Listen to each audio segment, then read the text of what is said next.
Catholics in the Crescent City, the First 300 Years, is presented by the Gail and Tom Benson Charitable Foundation and the Willwoods Community. Additional underwriting support provided by the Archdiocese of New Orleans and First Bank and Trust.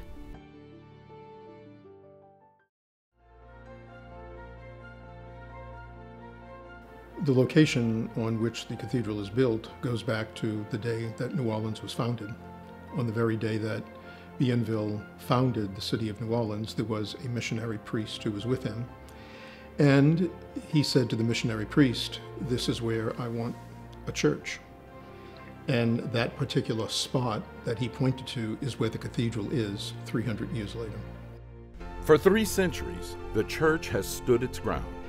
On this ground, in the heart of New Orleans' French Quarter, from its humble beginnings as little more than a hut, to the impressive Cathedral Basilica of St. Louis, King of France, this house of God has watched a city grow up around it.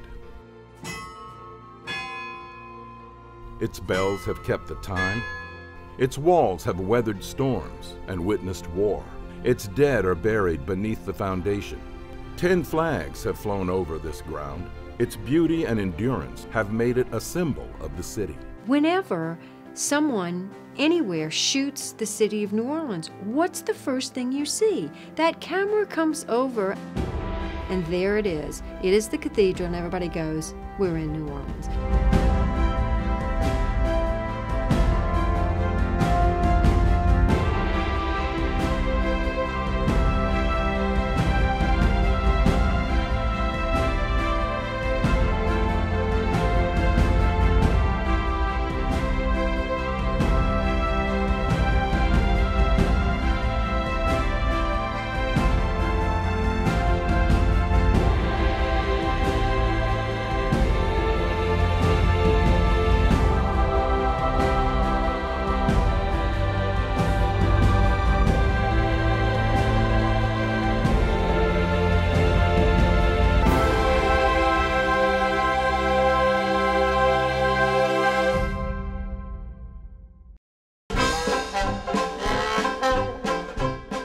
It is a strange and perfect place to be, standing between 2 alleys, one named after a priest, the other after pirates. The cathedral is right in the middle of an unending parade of parades and parties and people looking to have outrageous fun. But every day, hundreds of the faithful and the curious walk away from the noise and chaos of the French Quarter and into a different kind of celebration.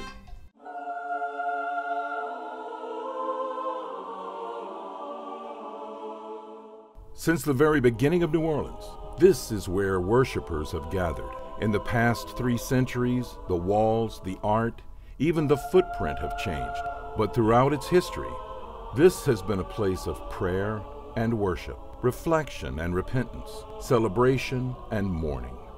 Today, the St. Louis Cathedral is a church, a joyful destination, a tourist attraction, and a graveyard. So my imagination tells me that I wish I could see all of that together because it tells a story of the history of New Orleans, both the city, politics, and the church. And so I always think to myself, I wish all these people could speak because they would tell a story in a way that we have not heard before. And their stories would start right here. What we're told is that Bienville picked out the site for where the church would be, because he picks out where the city's going to be. And whenever you pick out a city site, because France was Catholic and everybody had to be Catholic in France, he also picked out the site for the church. In the spring of 1718, French explorer Jean-Baptiste Le Moyne, Sieur de Bienville, planted a flag and a cross in the land along a sharp bend in the Mississippi River. Bienville claimed it for France and named it Nouvelle-Orléans in honor of the ruling regent of France, the Duke of Orléans.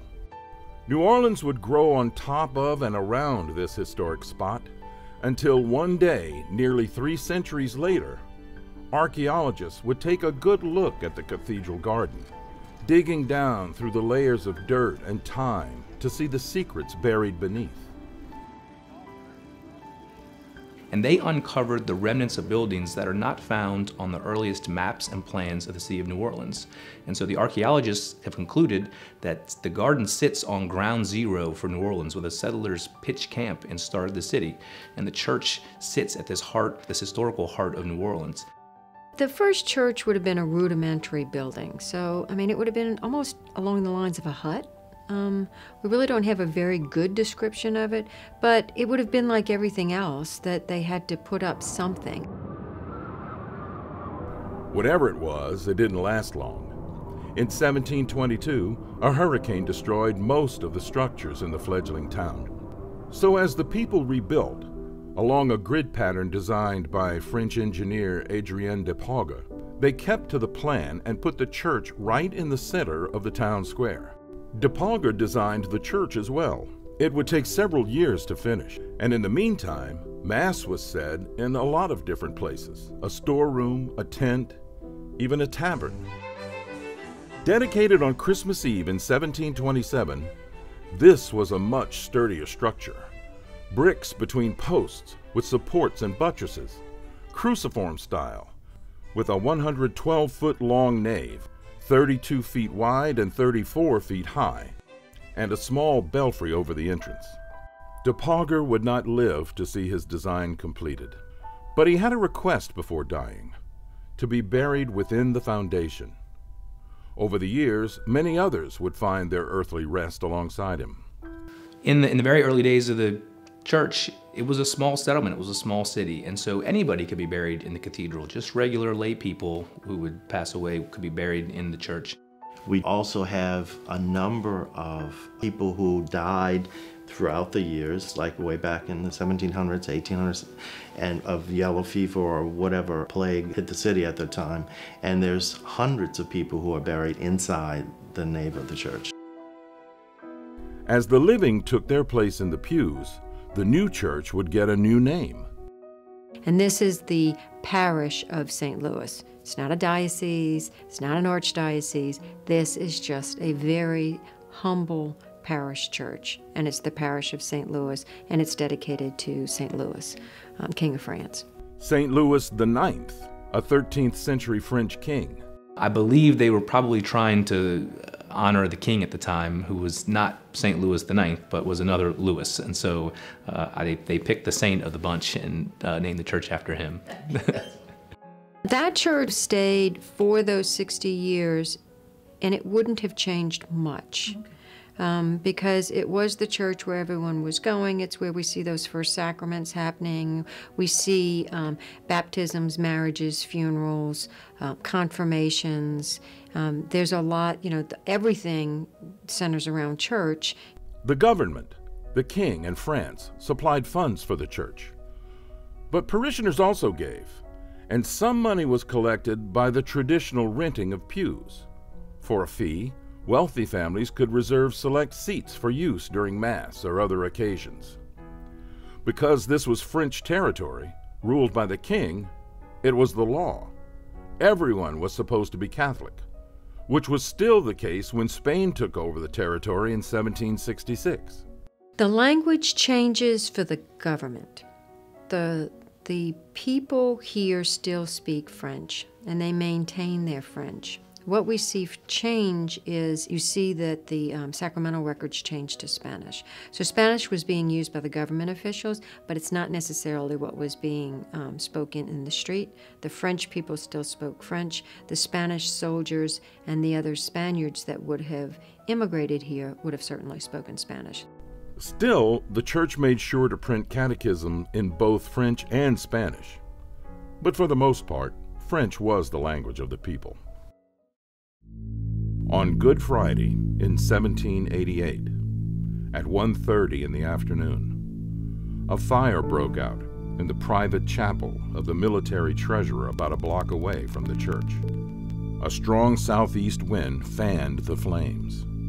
And the citizens came to Père Antoine, the rector of the church at the time, and asked, "Can you please ring the bells in the bell tower to let everybody know there's a fire? We have to get the bucket brigade together to help stop the fire." And Père Antoine said, "No, we can't do that. Today is Good Friday. That's a day of penance and solemnity. Bells are a sign of joy and happiness. We can't ring the bells on Good Friday. Just go door to door. You'll be fine." He was wrong. The fire got out of control and burned almost the entire city, including the church. He is trying to save the documents and the registers of the church. He's throwing them out the window of the church into the Place d'Armes. He's also moving some others down to a storehouse. That storehouse is eventually engulfed as well, so those records are lost. Only the records of the cathedral, or actually it wasn't the cathedral at the time, but only the records of the church that were thrown into the street are those that survived. Whether Père Antoine refused to ring the bells, or there just wasn't time to sound the alarm, is lost to history. But within 5 hours, 80% of the city was gone. 856 structures. Homes, businesses, the cabildo, the prison, the barracks, the armory, and the only church. With little left but the footprint on the land, the city got busy rebuilding. The wealthy Don Andrés Almonaster stepped up to help. Almonaster is a philanthropist for the city during a time when the city needs him. The city has burned. Almonaster gives the money to build the cathedral, what will become the cathedral, and he's very generous with his money. He does ask, when he gives the funds to build the church, that he be buried in the church. He also wants an appointment. He wants to be knighted, he wants the perfect prominent chair in church, and that the bells ring for him to remind people to pray for his soul in repose forever. He got everything he asked for, and the city got a new church thanks to his impressive $50,000 donation. The bells still toll for him on Saturdays, although these days few know the special reason behind the ringing. It took 5 long years to complete the new Spanish-style church, a larger footprint, a more impressive structure, and in the meantime, news from Rome. The Pope had created the new Diocese of Louisiana and the Floridas, and that meant the church would be blessed as the Cathedral of St. Louis. What then happens when you become a diocese, the seat of the bishop is called the cathedra, which then becomes the cathedral, which is where you get that wording. That first church that was built in 1794 isn't what you see today. That church went through many renovations. So 1794, we don't even have a central spire. We have this little skinny little central piece. Inside the new cathedral, a baptismal font stood at the front entrance, and a large crucifix given to the church hung on the wall. The Spanish crucifix was a gift from the King of Spain to the church and to Almonaster when the church reopened after the fire. And if you look at the pictures over time, it's bounced around different spots in the front of the cathedral, but it's been an important fixture of our church since it opened after the fire in 1795.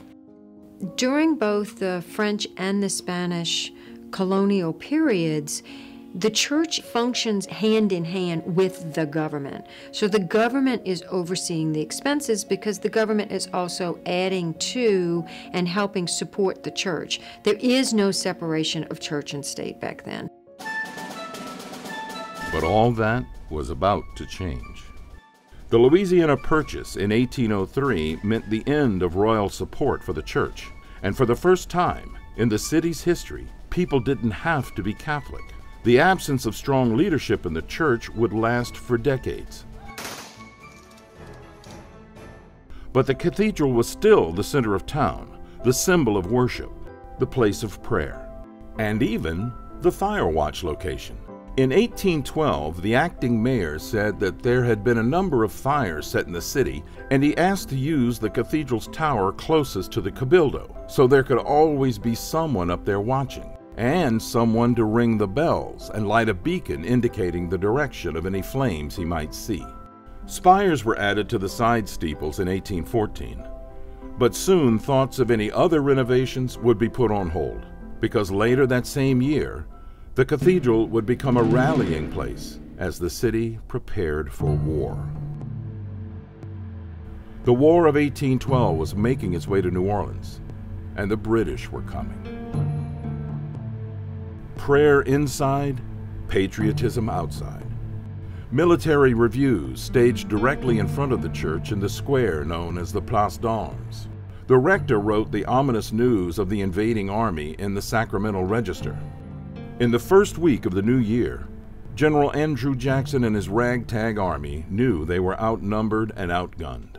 11,000 British soldiers descending on the city or coming up to the city, try to capture the city. Father Dubourg issued from the cathedral a mandate for 3 days of prayer, but leading up to the Battle of New Orleans. So Andrew Jackson had written back and said, that's great, because he'd put everybody under martial law anyway, so couldn't go out, might as well pray. The people prayed, waiting for word from the battlefield just a few miles away.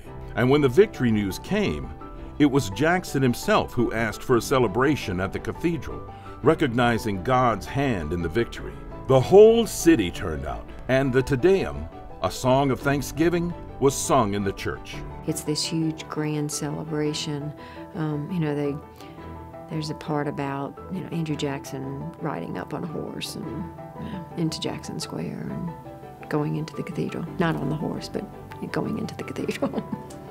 And in fact, years later, he returned to the city and for an anniversary and conceded that there was no way I should have won that battle. I definitely had some divine intervention.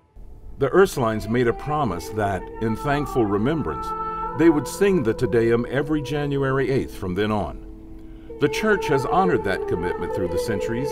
It is still sung on the anniversary of the battle at the National Shrine of Our Lady of Prompt Succor in New Orleans. Another sound commemorating that victory would be heard 5 years later. Bells ringing from a new central spire on the cathedral. Designed by U.S. Capitol architect Benjamin Latrobe, it added symmetry and a clock, and 3 new bells, one of them named Victoire. Engraved on the bell in French, "Brave people of Louisiana." This clock, whose name is Victory, was cast in memory of the glorious 8th of January, 1815. The bells and clock would ring and mark the time from then on. But not for Latrobe. This would be his last project. He died of yellow fever in New Orleans before it was completed. A city directory at the time included a description of the St. Louis Cathedral as a very large structure built of brick and plastered and painted in front to give it the appearance of marble. The altar is magnificent for the Western world and is adorned with paintings and sculpture of considerable taste. There was something, though, not as pretty, working its way through the cathedral, a power struggle between the bishop, Antoine Blanc, and the church wardens, the men who controlled the money. The most significant disagreement was over the assignments of priests. The church wardens shut down the cathedral. They just decided that they were in control and they were going to move the bishop out. And they did. And so it took several years of negotiating before the bishop was allowed back in his own cathedral. Men with power. There are things that happen at St. Patrick's that is really named the co-cathedral at the time because they have to do things there. They have to ordain priests. They have to, have ceremonies, but they're doing it. They do it at St. Patrick's because they can't get into their own cathedral. The issue would eventually be decided in the state Supreme Court in favor of the bishop, just in time for plans to move ahead for renovations. The Baroness Pontalba, Almonaster's daughter, owned much of the property around the Place d'Armes, or the parade ground in the square, and she wanted it all to look better. She was renovating, and she convinced the city to renovate the 2 buildings on either side of the cathedral, the Cabildo and the Presbytere. The church needed a facelift as well, and more seats for parishioners. There were all kinds of different designs and ideas and intentions. Finally, in 1849, work to enlarge the building, adding width and length and some height to the central tower, actually began. rebellion ended. As they started the renovations, the walls could not hold the weight, and that the front facade stayed, but most of everything else sort of collapsed in on itself. The architect and the contractor were fired. The people who took over salvaged what they could, but really they had to start over with the structure, basically rebuilding on just the foundation and part of the front facade. Good news was on its way, though. Before construction was completed, New Orleans was named an archdiocese. The new distinction doubled the celebration when the completed church was blessed on December 7, 1851. It was a 4-hour ceremony with processions and drums, music, and a 21-gun salute from the levee. And of course, the bells were ringing from the newly designed ornate cypress and iron bell tower. The original design has open woodwork, open kind of lattice work, if you will, and some decorative iron circles even. And the idea was that you would see this woodwork and see through it and see the bells hanging in the bell tower. The problem was the wind from the river would blow through the tower, ringing the bells constantly. They soon decided that a lovely covering of weatherproof slate would look nice and be a lot more peaceful. The new neighborhood was definitely looking different. Even the Place d'Armes, renamed Jackson Square by this time, was redone, transformed from a muddy military parade ground to more of a Parisian park-like landscape, including the famous statue of Andrew Jackson on horseback. With renovations all around, the cathedral was still the impressive standout. And this grand old, well, mostly new structure began marking time in a new way. Part of the clock in the center tower, saved from the earlier church, was repaired and redesigned. An ingenious mechanism ran 3 separate cathedral clock faces. There's 3 faces to the clock: on the front of the church, the back of the church, and there's a face in the pipe organ, in the pipes of the organ. At one point, all 3 clock faces were operated by the works that sat in a room just behind the face on the front of the church, and those gears ran all 3 clock faces. But that was an engineering marvel to be able to run 3 clocks through the gears in one room. Modernized now, the old mechanism still sits behind the clock face in the main tower. And the old bells, hoisted back up after the 1850 rebuild, still ring every quarter hour. A lot of real old wood up there. And it's amazing that how they got those bells up there. I mean, those bells weigh tons, so. The support was finally there to carry the load and the upgrade. In fact, the cathedral could even carry a new honor. When you become an archdiocese, if you've ever noticed on the crest of the diocese, there's 2 hatches on the cross. That indicates an archdiocese. So when it's just a diocese, you only have 1 hatch. When you have 2 hatches, then you're an archdiocese. The Metropolitan Cross, as it's called, would later be added to the side spires of the cathedral. The first look parishioners got inside this newly rebuilt church left them in awe. While not fully furnished yet, the grand arch ceiling, the galleries on each side, even the floors were amazing. The black and white checkered marble floor was done by Eugene Wahlberg, a free man of color, as part of the 1850 renovation. He was so talented that he ended up moving to Europe and was a stonemason in Europe because of his skills and abilities. The bishop's chair and the high altar didn't arrive from Europe until 1852, a year after the dedication of the cathedral. "Behold, the bread of angels" is inscribed in Latin above a changing tabernacle face. There is a revolving 3-part wheel, and so on the outside of one component is the chalice of showing the Eucharist. If you turn it, there's also a spot for a candle, and when the Archbishop says Mass in his cathedral, he gets the extra candle. And you can turn it one more time, and there's a crucifix that we'll use for particularly penitential seasons like Lent and Advent. Saints Peter and Paul stand on either side of the tabernacle. St. Peter with the keys to the kingdom, and St. Paul with the sword, the instrument of his martyrdom. They have, in the cathedral's history, changed places, and for a few years in the 1900s, they even disappeared altogether. At the top of the high altar are the three theological virtues of faith, hope, and charity. St. Paul writes that hope is the anchor of the soul, and so you see the anchor. Faith is symbolized by the cross in the Eucharist, and then charity or love, the woman with the orphan children that she's caring for. The mural above the main altar depicts King Louis IX announcing the Seventh Crusade. Done in 1872, it actually covered up an earlier painting of the king offering his crown to the Virgin Mary. The artwork over the altar, over the sanctuary, if you look carefully, the angels are pulling back the ceiling, opening this window into heaven, and you look upon Father, God the Son, represented by the Lamb, and the Holy Spirit, the rays emanating from them both. And it says in French at the bottom of the painting, "This is the Lamb of God who takes away the sins of the world." Along with other frescoes on the ceiling, portraits of every archbishop who served in the cathedral join depictions of every apostle, except Peter, who is represented elsewhere. And of course, Judas is omitted. Each apostle is shown holding the instrument of his death. Art and artifacts grace the walls, corners, and doorways. Much of the work has been described as Renaissance in style, Baroque in execution. Throughout the years, repairs and touch-ups have been needed.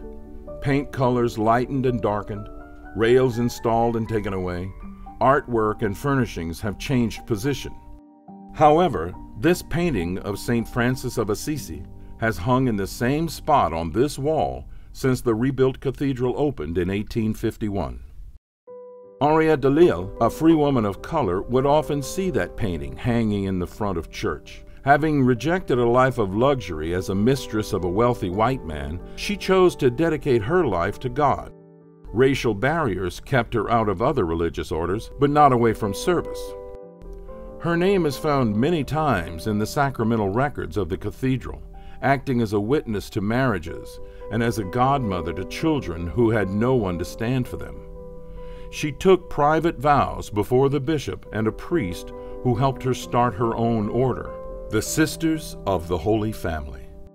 Although she was never permitted to wear a habit, she left a legacy that lasted long beyond her lifetime. In 2010, the Catholic Church declared her venerable.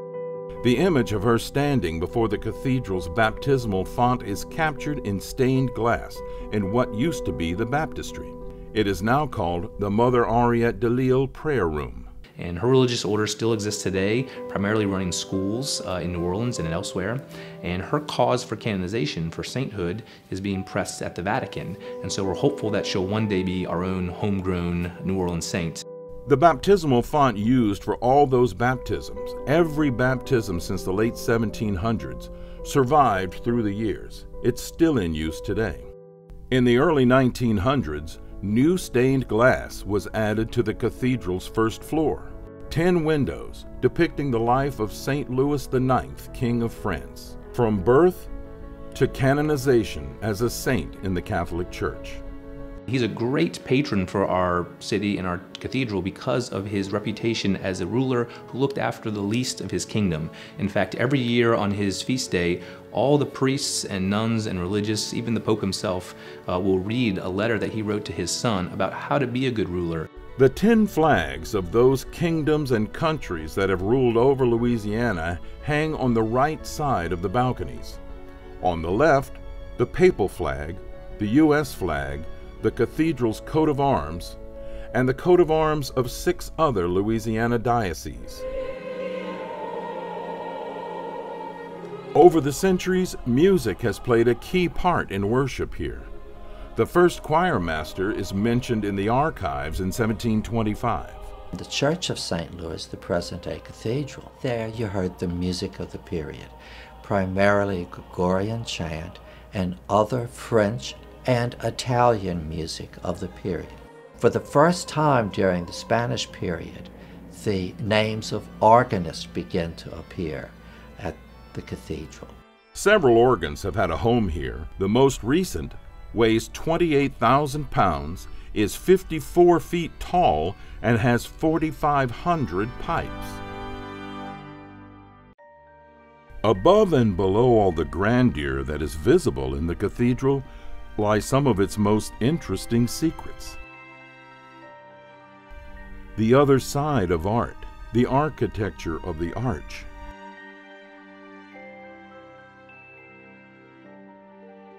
Spaces and places, passages and walkways seldom seen or used anymore.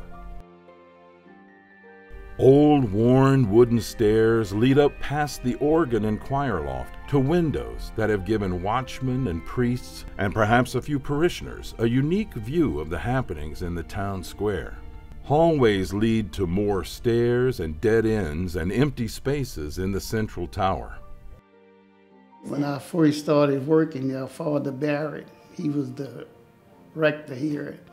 He and I went up to check the lighting and put all the lights that was burnt out up there. And I went up there, he told me to go back down and get some lights, and I kind of got lost up there. There's several different compartments up there. So if you don't know where you're going, you can easily kind of take the wrong turn. Near the top of the tower, the old open-air design still stands, its ornate ironwork concealed by wood framing and covered with slate. The bells, their ropes now gone, are mechanized to toll the hour and make their music unassisted by workers or wind.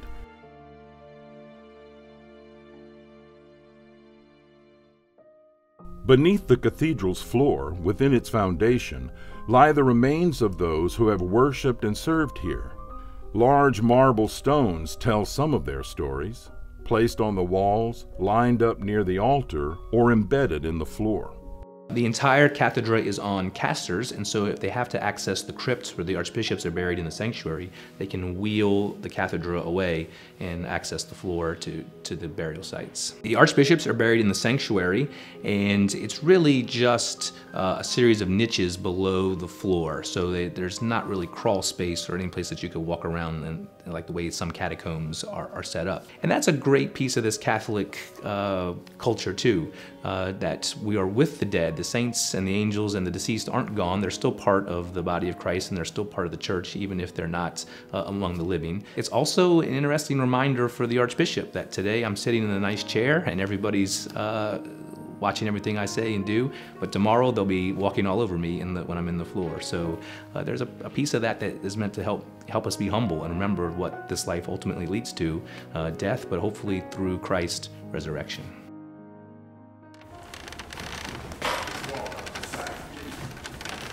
Auxiliary bishops are buried in a different part of the cathedral. A trap door in one of the wings near the sanctuary leads to crawl spaces and graves below.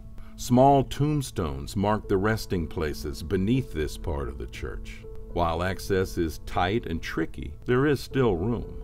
They found an area where they can build 7 more graves. Auxiliary Bishop Harold Perry, he was buried in back of the church. They had him buried inside the garden. When they found those spots where they could put some more grave, they took his remains out of the garden and brought him into the church. There was a long period where no archbishop had passed away prior to Archbishop Hannon, and so when he died, the workers said, we're going to have to tear up the floor and see what's what, because no one really remembers where the empty spots are. And they offered Archbishop Hughes, if you'd like to come to the cathedral while we're doing this work over the weekend, you can see what's available and pick out your spot.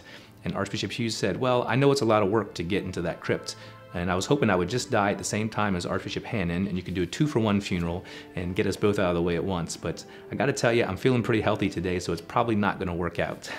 As for many others buried beneath the floor and foundation, as far back as that first church in the early 1700s, who and where they are remain a mystery.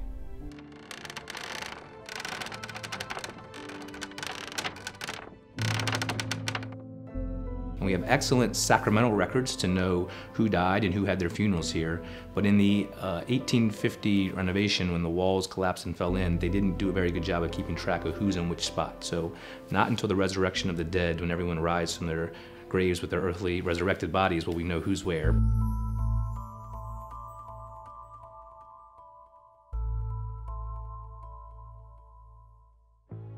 One of the ways that faith has helped to shape the city is that we have been through some difficult times during the 300 years. It's interesting as you trace the history that as those challenges are present and as we move towards healing the challenges and the hurt, there are always pictures of the cathedral. After Katrina, the President of the United States came to New Orleans, and where did he stand? In front of the cathedral. Where was the prayer service? In the cathedral. And so it really has been a place where we have gone in times of challenge, but also the wonderful celebrations. It is a witness to the history of the city.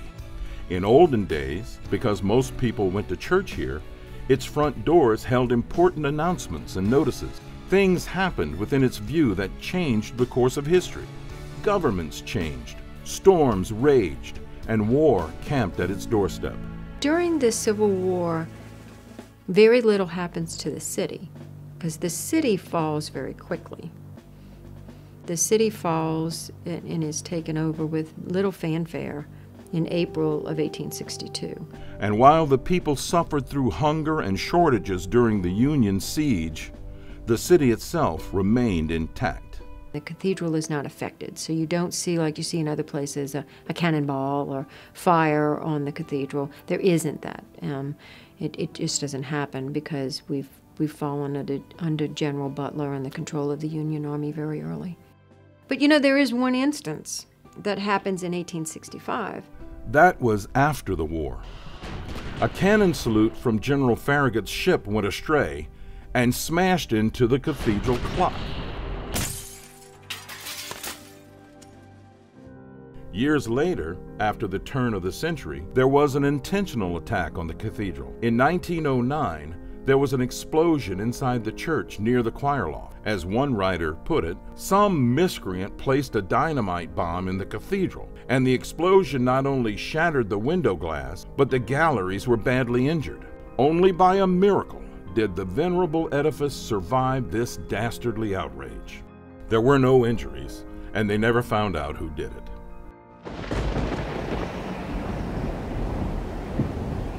The 1915 hurricane, which was a Category 4 hurricane that hit on September 29th of 1915, that created a tremendous amount of damage to the cathedral. And at that point in time, by 1916, Easter was the last Mass that was said in the cathedral, and then it was considered condemned by the city until renovations took place. Until repairs were completed, Mass was held in a temporary building in St. Anthony's Garden in back of the cathedral. More renovations would follow over the years for aesthetics or because of damage from weather, age, and drainage issues. Well, there's an ongoing process with restoring the church because it's been there so long. We have one problem after another and we have to correct, but overall the building has been there for over 200 years and we are blessed to even have it standing the way it is. To keep it standing, stabilizing bars were added to brace the walls and keep them from moving in or out. Some are visible, high up, toward the front of the sanctuary. Pope Paul VI strengthened the cathedral's status in the mid-1960s. And in 1964, St. Louis Cathedral was designated a minor basilica, which means that the church, particularly the Vatican, recognizes that this church is particularly beautiful, has particular historical significance.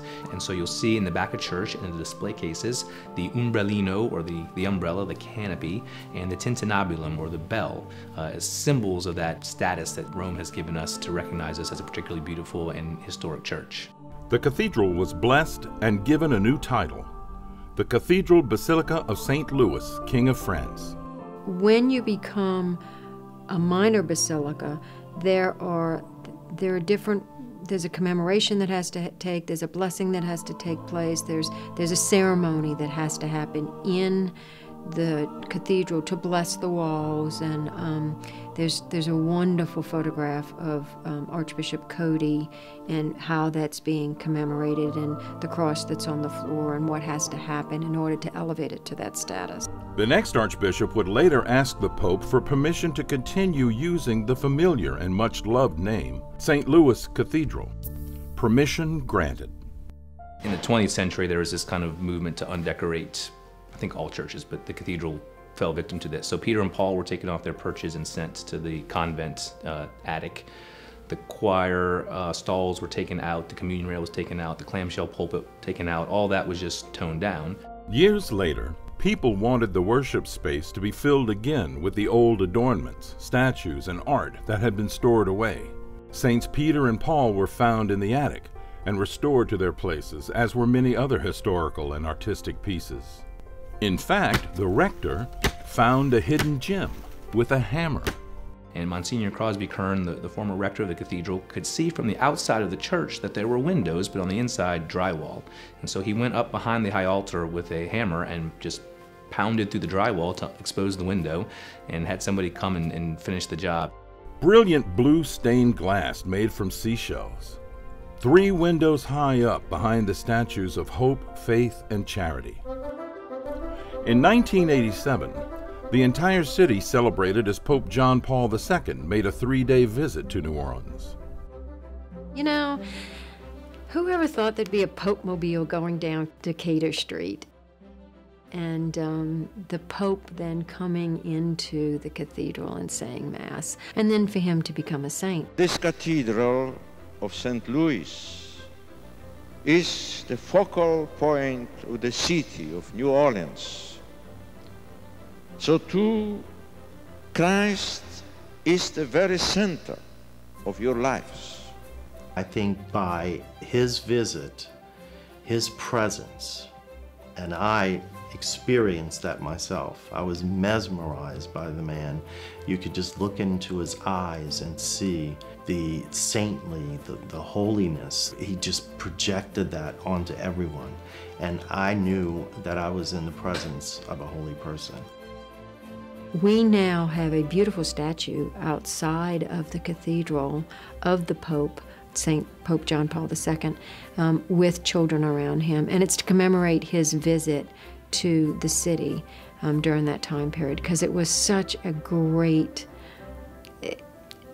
celebration when he was here.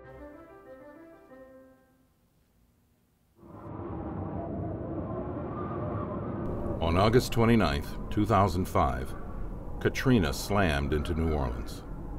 That was something that will live in my heart forever, because when we were displaced from Katrina, we kept thinking, will it be still there? Will the cathedral still be there?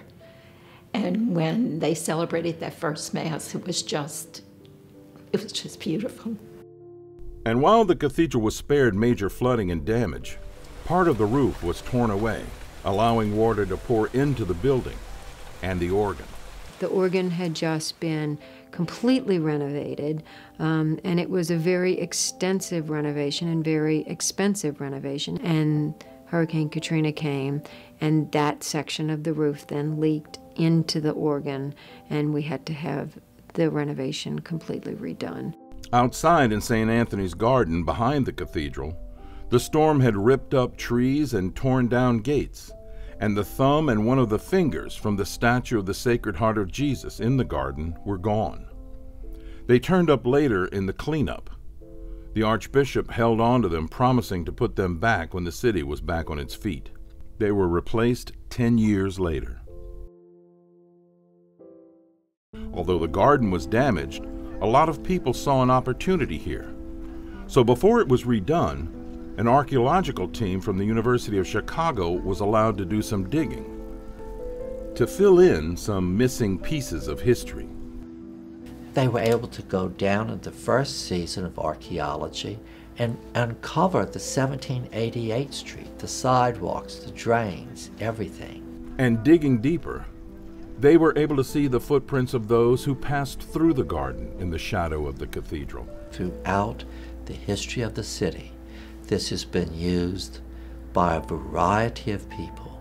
Sometimes it served as an ice cream shop, a flower shop, a playground. Sometimes it served as a place of refuge. After the 1788 fire, people rented property there to set up little tents to live in. After the Civil War, though, the church had full possession of this space and kept it as a private garden and a graveyard. This monument marks the final resting place of 30 French sailors who died of yellow fever in the mid-1800s. Originally buried in a quarantine cemetery in Plaquemines Parish, this obelisk stood over their graves. The cemetery fell into disrepair, and in the early 1900s, members of the French community in New Orleans and in France arranged to have the remains and the monument moved to the cathedral garden. There are also 2 graves behind the statue of Jesus and spaces for 2 more. After the close of the archaeological dig, St. Anthony's Garden was given new life and a new purpose. The design of the garden is specifically to represent the city. You have the squares representing the French military engineers. You have plants indigenous to New Orleans, to the region. You have plants representing the Europeans. The 4 big squares in the center of American wild grass represent our becoming the United States. If you look at the garden from the air, what you see is a cross, designating it as a sacred place. While now closed to the public, the garden is visible from the back gate. Although you might have to look over and around some paintings, artists have used the iron fence to display their works since the 1930s. They are there every day. And every night, tourists and locals are captured by the beauty of light and shadow on the cathedral's exterior. The images, an integral part of the Crescent City.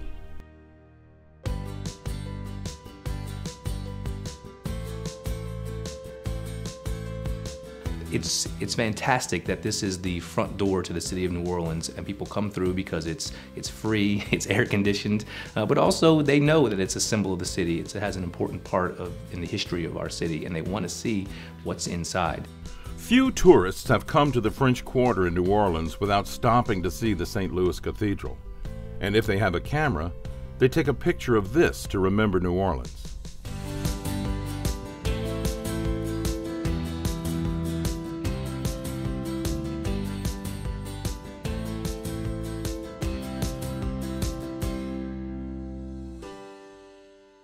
For many years now, the cathedral has been both a church and a tourist attraction.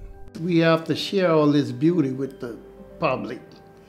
And people come from out of town, from different states, and they're amazed when they get in there and see the beauty that's in the cathedral. So it's good to kind of share that with the world, really.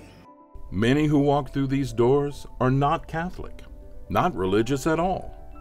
They're just sightseeing.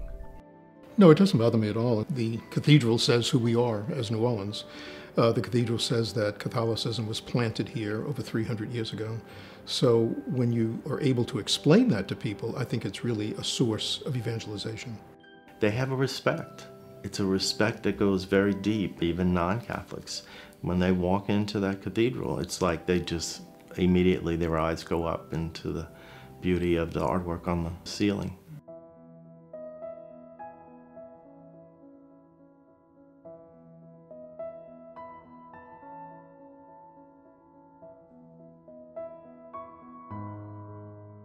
A steady stream of visitors walk through every day, some a little tentative walking into a working church as a tourist, others ready to see it all. They want to know, gee whiz, about the stained glass. When the bells ring, is any chance that we can see the organist, or any chance that we can go up and see where the bells are? But the most asked question of all time? I should not even say this. Where's the restroom? And we have signs back there saying there's no restroom.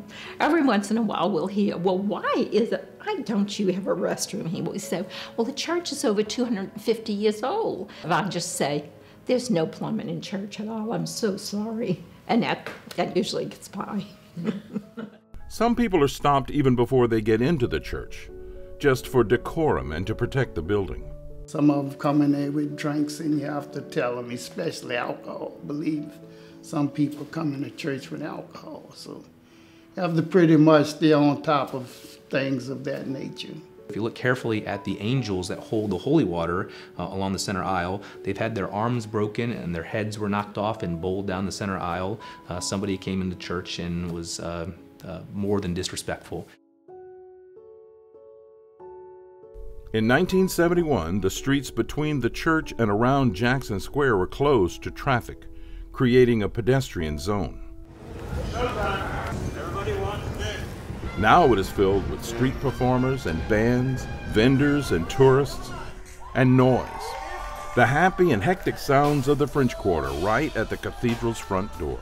There's the noise elements in front of the church, and it's a constant battle and also a partnership sometimes with the artists and the street performers and the musicians. We try to keep them quiet and away from the front of the church as much as we can, but it's a give and take. They try to keep it down during Mass times, and for the most part, the heavy cathedral doors do provide a barrier between the frivolity outside and the solemnity inside.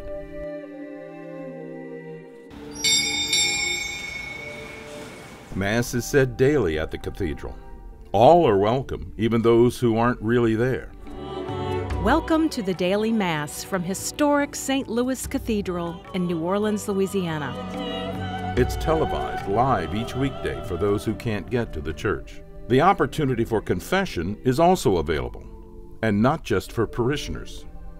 They're coming in the confessional and they'll say to me, I'm not a Catholic, but I would like to talk to you. Is that fine? I said, sure. I mean, you know, there's always ministry that is being taken place because I sit there and listen to them, and then they walk out and they say, you know, this is something. The old confessional has a unique feature where there's a lit up strip where the priest would have his name lit up, and so you could see, oh, that's Father so-and-so. He gives tough penances.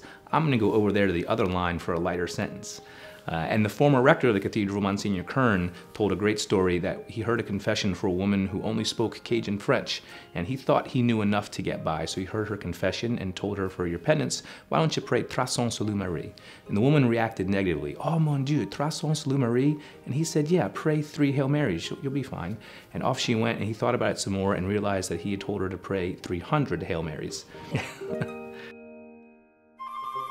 Detail-oriented Disney noticed its own mistake when making the animated movie The Princess and the Frog. Set in New Orleans, some scenes included the cathedral. And the editing team noticed that when the animators drew the clock on the cathedral for the Roman numeral 4, they drew it like you and I would do it, an I and then a V. But on the actual clock face, there's 4 1s, and the editors caught that discrepancy and they went back and edited the movie so it would show the clock exactly as it appears on our cathedral.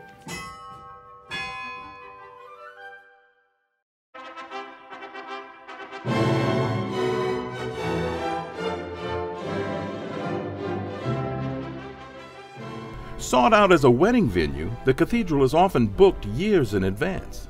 But for many couples, its beauty and grandeur make it worth planning ahead.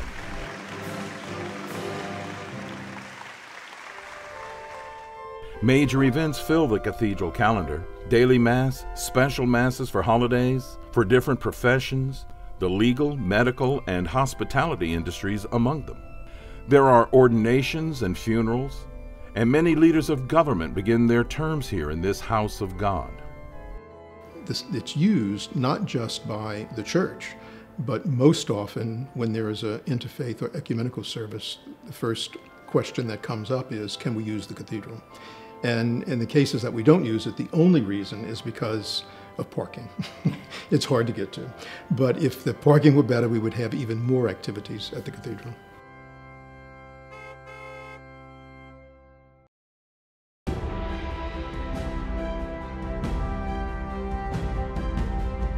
This was always the plan, from the moment New Orleans came into existence, to have a church standing right here, in the heart of the city. Those first few who worshiped in a hut, then built a small church, laid the foundation for what would become the oldest continually operating cathedral in the United States. For 3 centuries, the church has stood in one form or another on this ground, forever pointing upward, directing eyes and hearts to God. And that's great that the church draws people to itself, not just for its history, but also for the faith. People come in and light candles and they say a prayer, and you get a sense sometimes that they're not really necessarily that religious in their life at home, but when they are on the road and they come in and see this beautiful church and feel this sense of calm and peace, they have a special experience. I'm amazed many times that I'm standing in the back of church and they announce the hymn and the opening hymn, and I'm just walking up in the procession, and I just can't believe that I'm the rector.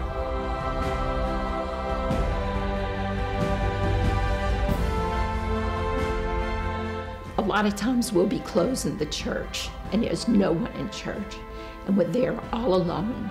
The lights are dim and it's just like you're in heaven. The St. Louis Cathedral still speaks to those who see it. Its story woven with the history of a city and a people, all growing up together.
Catholics in the Crescent City, the First 300 Years, is presented by the Gail and Tom Benson Charitable Foundation